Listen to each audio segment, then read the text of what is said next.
Hi guys, welcome back to Anna Summa channel. Vellore அடுத்து காட்பாடில் வந்து பார்த்திங்கன்னா கலைஞர் ஸ்ட்ரீட்டில் வந்து நிறைய சின்ன சின்ன திருட்டுலாம் நடந்துகிட்டு இருந்தது. கடந்த 5ஆம் தேதி வந்து பார்த்திங்கன்னா சைக்கிள் வந்து திருடு போயிருக்குது. சேவரேதி குச்சி வந்து பார்த்திங்கன்னா 2 சைக்கிள் வந்து திருடி போயிருக்கிறாங்க.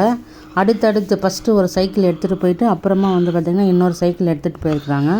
சிசிடிவி ஆதாரம் கிடச்சிருக்கு. காட்பாடி வேலூரில் இருக்கிறவங்க வந்து பார்த்திங்கன்னா இந்த வீடியோ வந்து ஷேர் பண்ணுங்கள், எல்லாருக்கும் ஷேர் பண்ணி அலர்ட் பண்ணுங்கள். இப்போ பாருங்கள், சேவரேதி வந்து உள்ளே குதிக்கிறாங்க.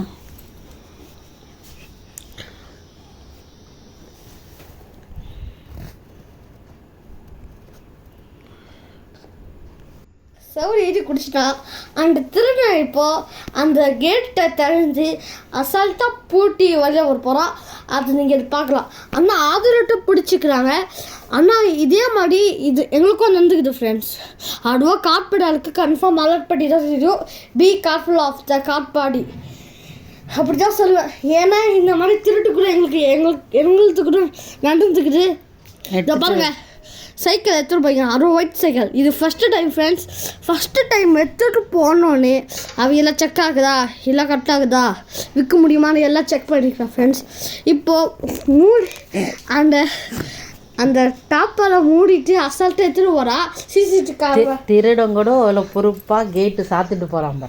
நீங்கள் சாத்துட்டீங்களா அந்த மாதிரி கேட்டை? வீடியோ நடந்துருக்குதா? எவ்வளோ பொறுப்பாக கதவு திறந்து சைக்கிள் எடுத்துட்டு திரும்ப கதவு சாத்திட்டு போகிறோம். என் அம்மா சொல்ல கதைக்காரங்க ப்ளீஸ். எங்கள் அம்மா ஒரு பைத்தியம், நான் ஒரு பைத்தியம், நீ ஒரு பைத்தியம். இப்போ பாருங்க, இப்போ திரும்ப வருவான் பாரு. திரும்ப வீடியோன்னு நினச்சிக்காதீங்க, கம்மி அப்படி தான் சொல்லுவேன். அம்மா அடி, இங்கே பிளாக் போனால் திருட்டுன்னு இருக்குது. இது ஒரு திருட்டுக்கு வருது. இது மட்டும் இல்லை ஃப்ரெண்ட்ஸ், மூடிட்டு போய்க்கிறான், திரும்ப குச்சிட்டு திரும்ப வெளியே வருவான். ஆனால் சைக்கிளில் சிசிடிவி கேமரா ஏதோ பண்ணிக்கிறாங்க. ஏன்னா ஒரு பாதி ரெக்கார்டில் கட் ஆகிக்குது. வேணா நீங்களே பாருங்கள், திரும்ப வருவான். அப்படியே சைக்கிள் ஓட்டிட்டு திரும்ப வருவான். இந்த பிளாக் ஹேர் பொண்ணை இந்த வீட்டு தாண்டி போயிடுச்சுன்னா வருவா பாருங்களேன் ஃப்ரெண்ட்ஸ். கரெக்டாக வந்துடும். இப்போ பாருங்கள்,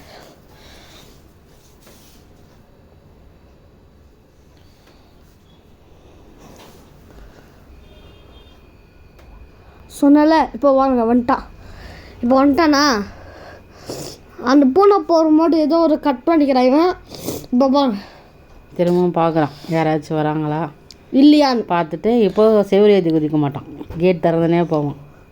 ஏன் ஃபஸ்ட்டு டைம் வந்து இவன் உள்ளே போய் பார்த்தா எல்லோரும் தூங்கிக்கிறான். ஆனால் நல்லா தூங்கிக்கிறான்னா செக் பண்ணிக்கிறான். உள்ளே சிசிடிவி கேமரா இல்லை, அதுலேயே செக் பண்ணிட்டு அப்பா எல்லோரும் நல்லா நிம்மதியாக தூங்கிக்கிறாங்க. நாம் இப்போ சேஃப்டியாக போகலான்னு போய்க்கிறான். இவன் கடை தந்துக்கிட்டு இப்போ வருவான் பாரு இன்னொரு சைக்கிளில். ஆனால் இந்த கேமரா கட் ஆகிக்கும். நீங்களே பாருங்கள் ஃப்ரெண்ட்ஸ், வீடியோ கன்ஃபார்ம் கட் ஆகிக்கும். ஏன்னா இந்த திருட ஏதோ ஒரு முக்கியமான விஷயம் பண்ணிக்கிறான் பொருளுக்கு, அதுதான் கட் பண்ணிக்கிற ஏதோ திருட. இப்போ பாருங்கள், இன்னும் 15 செகண்ட். 1 2 wow, super. பார்த்தீங்களா, தப்புன்னு வந்துட்டான். ஏதோ சீக்கிரட்டாக இருக்குது. அந்த சைக்கிளை எதுக்கு திருடானா, அந்த சைக்கிளில் ரொம்ப பெரிய சைக்கிள். அதோட நீங்களே ஒத்து பார்க்கலாம், இதில் ஜூம் பண்ணி கூட பார்க்கலாம். திரும்ப பாருங்க, கதவு சாத்திட்டு போகணும். ஏய், உனக்கு இதான் வேலை? ஆந்திரமாணி பாருடா, நொண்டின்னு கூட போய் பொறுப்பாக கதவு சாத்திட்டு போகிறான். ஏய், அவன் திருடா இல்லை, நான் கொள்ளக்காரன். அவன் திருடா சும்மா திருடா இப்படி தான் பொறுப்பாக போவான். எங்கள் அம்மா சொல்லி எவனும் கண்டெடுக்கானுங்க. ஓகே, இதோட வீடியோ முடியுது. காட்பாடில் இருக்கிறவங்க எல்லாருக்கும் ஷேர் பண்ணுங்கள். எங்கள் வீட்டிலே வந்து பார்த்தீங்கன்னா ஒரு பக்கெட்டி திருடப்பட்டுகிறது. எங்கள் வீட்டிலே வந்து ஒரு பக்கெட்டிலாம் வந்து எடுத்துகிட்டு போயிருக்கிறாங்க. அது மட்டும் இல்லை, எங்கள் ஃபோன் கடை கூட விட்டு வைக்கல ஃப்ரெண்ட்ஸ் அவங்க. சரி, அப்புறமா பார்க்கலாம்.